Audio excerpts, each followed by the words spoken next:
500 సంవత్సరాలకు పూర్వం బాబరు నిర్మించిన బాబ్రీ మసీదు తర్వాత కొంతకాలానికి ఆ మసీదులో రాముని విగ్రహం అంటే బయటపడడం ద్వారా రామ జన్మభూమి అనే విషయాన్ని తెలుసుకోగలిగారు. తర్వాత అనేక సంవత్సరాలు పోరాటం సాగిస్తే చివరకు బాబ్రీ మసీదుని కూలగొట్టి తిరిగి రామ మందిర నిర్మాణం చేస్తారని అనుకున్నారు. కానీ ఇక్కడ రామ మందిర నిర్మాణానికి చాలా ఆటంకాలు వచ్చాయి. ఇది రామ మందిర నిర్మాణం అనే స్లోగన్ ఎలా ఉపయోగపడిందంటే బీజేపీకి ఒక ట్రంప్ కార్డు లాగా ఉపయోగపడింది. మొదట్లో బీజేపీ అంటే మెజారిటీ సీట్లు సాధించడం, బీజేపీ పార్టీని అంటే ఎస్టాబ్లిష్ చేయడం, ఒక ప్రధానమంత్రిగా నరేంద్ర మోదీ ఉండడం జరిగింది.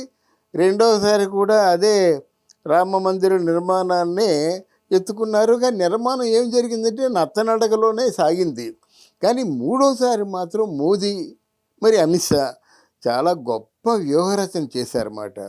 అంటే ఏమిటి, భారతదేశమే కాకుండా ప్రపంచం అంతా మోదీ వైపు తిరిగి చూసేలాగా ఆ నిర్మాణ అంటే బాలరాముని ప్రాణ ప్రతిష్ఠ చేయడానికి ఒక సమయాన్ని నిర్ణయించారు.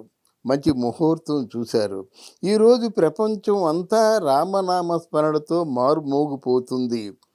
అంటే ఇక్కడ నాకు చిన్న ఒక వెలితి ఏంటంటే దీని తాలూకు అసలు బీజేపీ పార్టీకి ఆయుపొట్టు ఇద్దరు, వాజ్పేయి, అద్వానీ గారు బ్రతికే ఉన్నారు. ఆయన ఉంటే బాగుండేది అనేటువంటి ఒక ఆలోచన నాకు ఉంది. మరి ఆయన ఆరోగ్య పరిస్థితులు ఎలాగున్నాయో కానీ ఎలాగున్నప్పుడు కూడా ప్రాణప్రతిష్ఠ చేసినప్పుడు అద్వానీ గారు లేకపోవడం అదొక వెలితిగానే అనిపిస్తుంది. సరే, ఇక్కడ ఆల్మోస్ట్ ఆల్ ఆర్ఎస్ఎస్ పుంజుకుంది. అంటే ఆర్ఎస్ఎస్ వాళ్ళ మనోభావాన్ని తెలుపుకుంది, బీజేపీ పార్టీ వాళ్ళ మనోభావాలు తెలుపుకుంది. తర్వాత కొంతమంది సెలెక్టెడ్ భక్తులు ఎవరైతే ఉన్నారో, ఇప్పుడు ఆ యోగి కానీ మిగతా వాళ్ళందరూ భక్తులు ఉన్నారో వాళ్ళ తాలూ మనోభావాన్ని తెలుపుకున్నారు. అది బాగానే ఉంది. ఇక్కడ మనకి అంటే ఎవరికి బాలీవుడ్లో కూడా లేనటువంటి ఆ గుర్తింపు మన తెలుగు టాలీవుడ్లో ఉన్నటువంటి ఆర్టిస్టులకు వచ్చింది.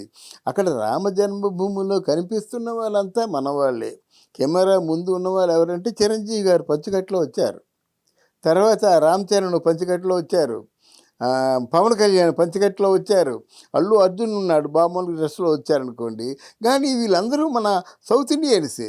అటు రజనీకాంత్ గారు, ఇలాగా వీళ్ళందరూ వచ్చి కలకల్లాడుతూ కనిపించడం మాత్రం అంటే టాలీవుడ్కి ప్రత్యేకమైన గుర్తింపు, ప్రభాస్ వీళ్ళందరికీ ప్రత్యేకమైన గుర్తింపు ఉండడం మాత్రం నిజంగా ఒకసారి మనం తలెత్తుకొని కొంచెం ఒక క్షణం గర్వంగా ఫీల్ అయ్యే సందర్భం ఈరోజు చవి చూసాం. అయితే దీన్ని ఏమనుకోవాలి, ఇది రాజకీయం అనుకోవాలా లేకపోతే రామభక్తి అనుకోవాలా?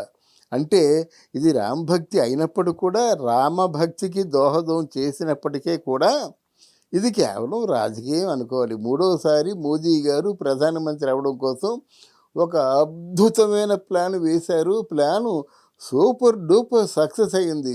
ఇప్పుడు చెప్తున్న మూడోసారి తప్పకుండా మోదీ గారే వస్తారు. మోదీ గారిని ప్రైమ్ మినిస్టర్ చేస్తాడు.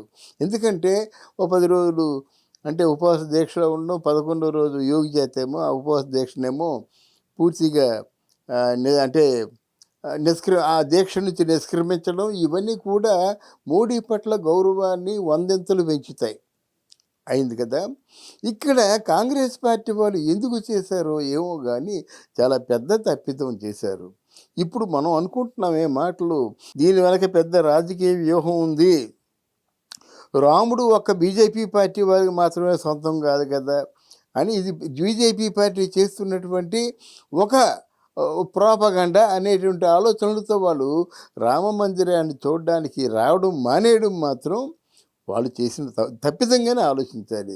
రాముడు బీజేపీ పార్టీ వాడు, కాంగ్రెస్ పార్టీ వాడు కాదు. ఏ పార్టీ వాళ్ళైనా రామ మందిర నిర్మాణానికి అందరూ వెళ్తారు. రాముడి తాలూకు ప్రసాదం నేను తిన్నాను ఎవరు చెప్తారు? అందరూ ప్రసాదం సేకరిస్తారు. ఈరోజు ఏమైంది? వీధి వీధిలో కూడా అన్నదానాలు జరుగుతున్నాయి. వీధి వీధిలో కూడా రామ మందిరాలు కలకలలాడిపోతున్నాయి. అంతా మొత్తం ఆడవాళ్ళు మహిళలంతా కూడా చాలా ఎంతో పండగలాగా పెద్ద పండగ వాతావరణాన్ని చవిచూస్తున్నమాట ఇక్కడంతా. అట్లాంటి సమయంలో రామ మందిరానికి వెళ్ళని వాళ్ళు కొంచెం వెళ్ళొద్దని చెప్పడానికి మనం ఎవరి? పోనీ వెళ్ళమని చెప్పడానికి మనం ఎవరి? రాముడంటే భక్తున్నోళ్ళు వెళ్తారు, భక్తి లేని వాళ్ళు ఇంట్లో ఉండిపోతారు. కానీ ఒక కండిషన్ పెట్టడం ద్వారా కాంగ్రెస్ పార్టీ వ్యూహ రచనలో ఒక తప్పిదం దొర్లిందని అనుకుంటున్నాను నేను. సరే, ఎనీవే ఆయన అనుకున్నది మోడీ సాధించారు, డెఫినెట్గా సాధిస్తాడు. ఇక ప్రజలు వెళ్తున్నట్టయితే మోదీని చూసినట్టయితే ఇంతవరకు మోదీ మోదీ అనేవారు కదా, ఇక్కడి నుంచి రామ్ రామ్ రామ్ రామ్ అంటారు. ఇది ఈరోజు చెప్తున్నాను వినండి. అంటే అంత గొప్ప వ్యూహరచనని ఇంత సమర్థవంతంగా ఆయన కార్యాచరణ చేపట్టడం మాత్రం చాలా అది అద్భుతమైన విషయం.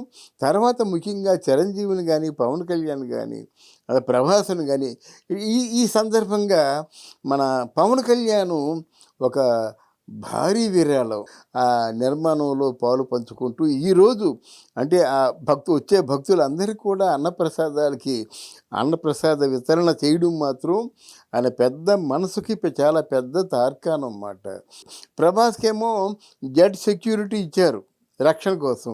రామ మందిర నిర్మాణం అయిన తర్వాత బాలరాముని ప్రాణ ప్రతిష్టలో వీరికి అగ్రభాగం ఉంది, పవన్ కళ్యాణ్కి, ప్రభాస్కి. ఇంత గణనీయమైనటువంటి గౌరవం ఒక్క తెలుగు వాళ్ళే సొంతం చేసుకున్నారన్నమాట. ఈరోజు తెలుగు వాళ్ళను చూసి ప్రపంచం గర్విస్తుంది. మరోమారు చెప్తున్నాను, తెలుగు నటులను చూసి లేకపోతే తెలుగు హీరోల్ని చూసి ప్రపంచం గర్విస్తుంది, ఘంటాపదంగా చెప్పచ్చు. Thank you.